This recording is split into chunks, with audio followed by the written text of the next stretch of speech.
Dr. Himmelstein is a distinguished professor of public health at the CUNY Hunter College and a lecturer in medicine at Harvard Medical School, where he was previously a professor of medicine. He has co-authored 3 books and more than 150 journal articles, including widely cited proposals for single-payer healthcare reform and a study of patients dumping, which led to the enactment of the EMTALA law that banned that practice. He's also published The High Administrative Costs of the U.S. Healthcare System and Medical Bankruptcy, which was co-authored with Elizabeth Warren, and The Mortal Consequences of Uninsurance. Thank you for joining us today. Okay, let me work on the tech here for just a second. Share my screen. Okay, and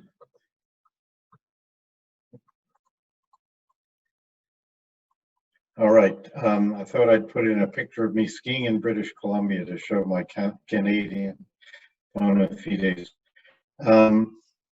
I actually am a general internist by trade, but I'm going to speak today more as an infectious disease specialist to try and stop the spread of a pernicious condition from the U.S. to north of the border. Steffie's talked a little bit about some of our problems in our healthcare system. This is a graph of the number of people who are uninsured, which dropped precipitously in 2014 when our Affordable Care Act was implemented to much fanfare.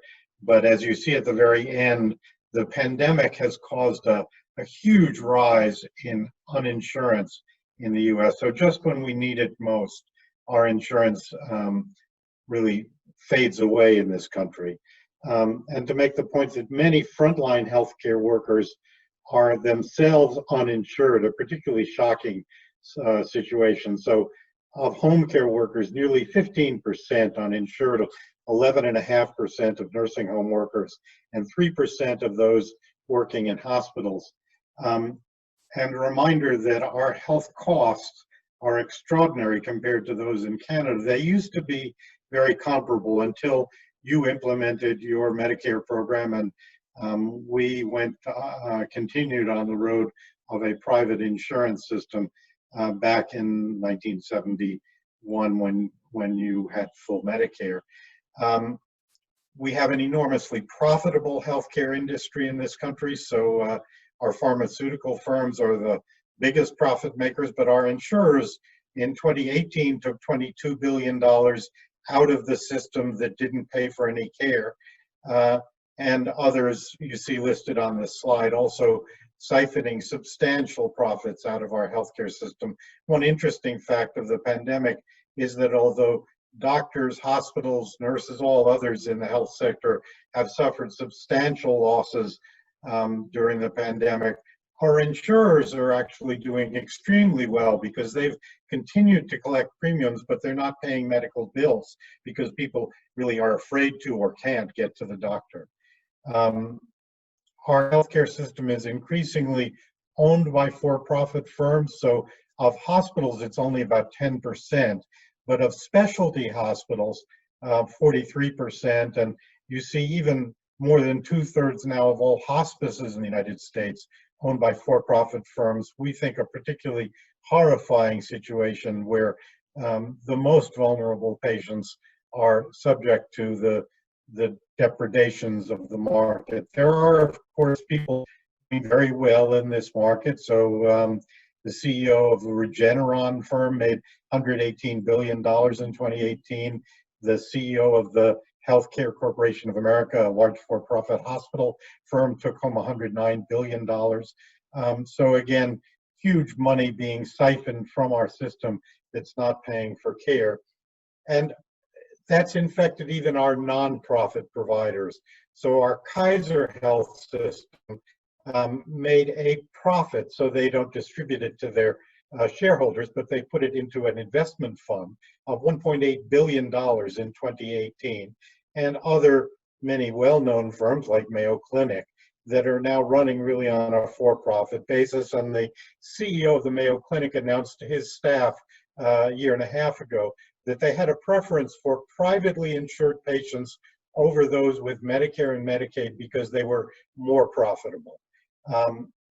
And our nonprofit so-called health systems have become venture capitalist investors. So Mayo Clinic has $2.5 billion in private equity investments at this point.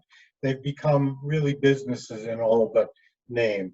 And private equity has now been buying up physicians' practices so that dermatology clinics around the country are likely now to be owned by these private equity firms who pump up the billings, especially for cosmetic procedures and the sales of cosmetic products and so on, really moving from medical to business orientation.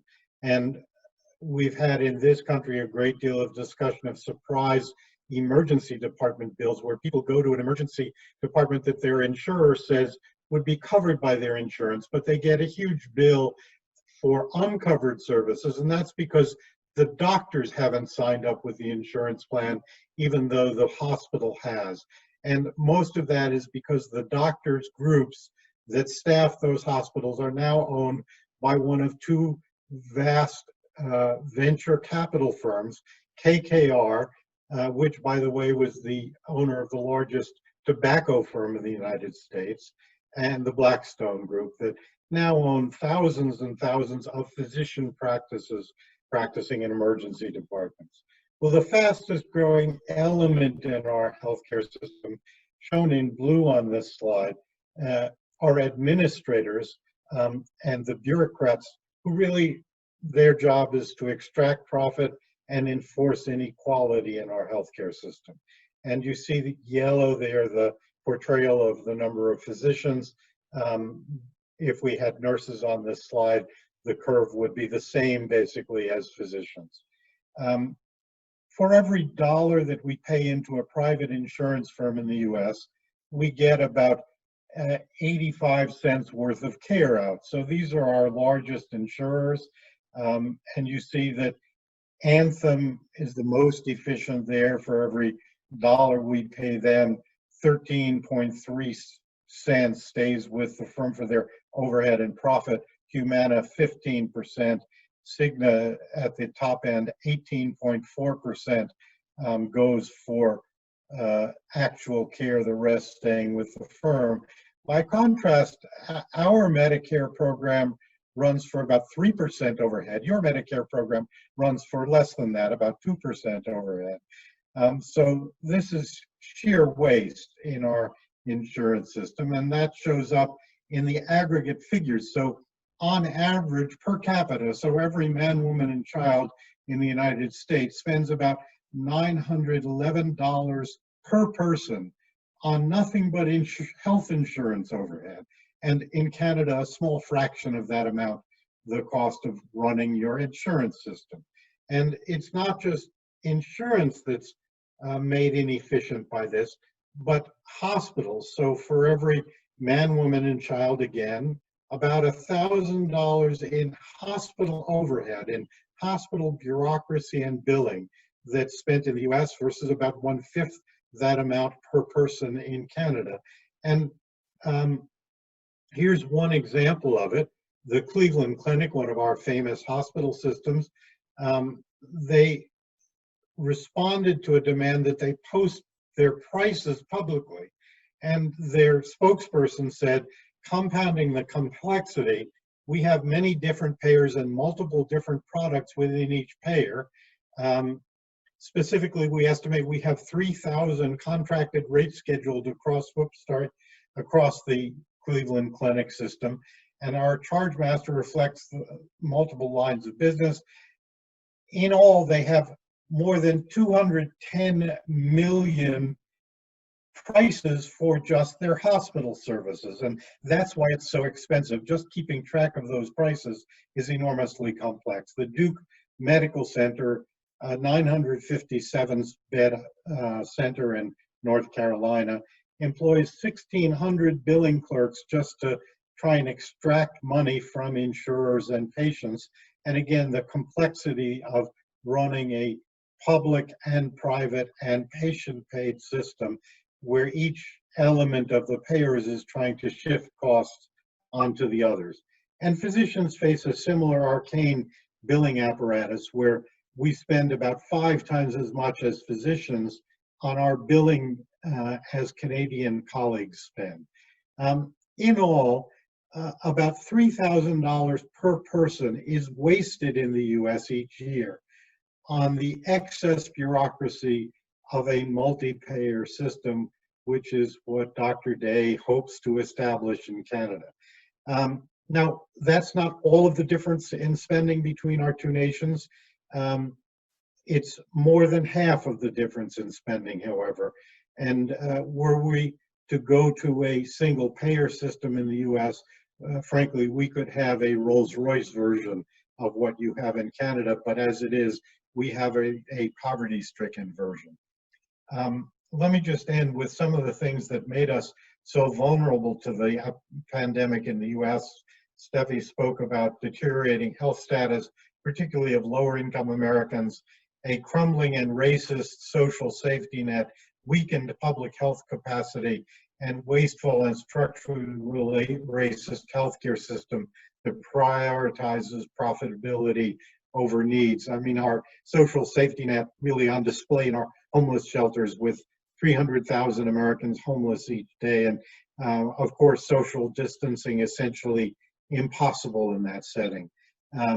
Our immigration detention camps that have been filled by our president, and again, a breeding grounds for the spread of the pandemic, and now shipping those folks back to countries without the medical resources to care for them once they're sick. And our prison population exploding. This a picture of inmates being sent out to bury those who have fallen victims to coronavirus. And you see not any attention to social distancing or masking among the vast numbers of prisoners in US prisons. And the poverty that's rife in our country, 114,000 students in New York City public school system who are themselves homeless at some point during the year. And frontline healthcare workers, I spoke of them being uninsured, but many of them themselves in poverty are largely ununionized healthcare system, failing to win adequate compensation, failing to pay adequate compensation to our healthcare workforce. Our public health system has really degenerated as our private funding has taken over and dominated our healthcare system. This is public health share of total health spending in the US, and you see that it's been falling since the late 1990s. We now spend about 2.5% of our health funding on public health measures. Canada is about 6.2%. And our public health workforce cut as a result. So privatization has also meant a decay of public health, and we now reap the rewards of that. So thanks very much for your attention.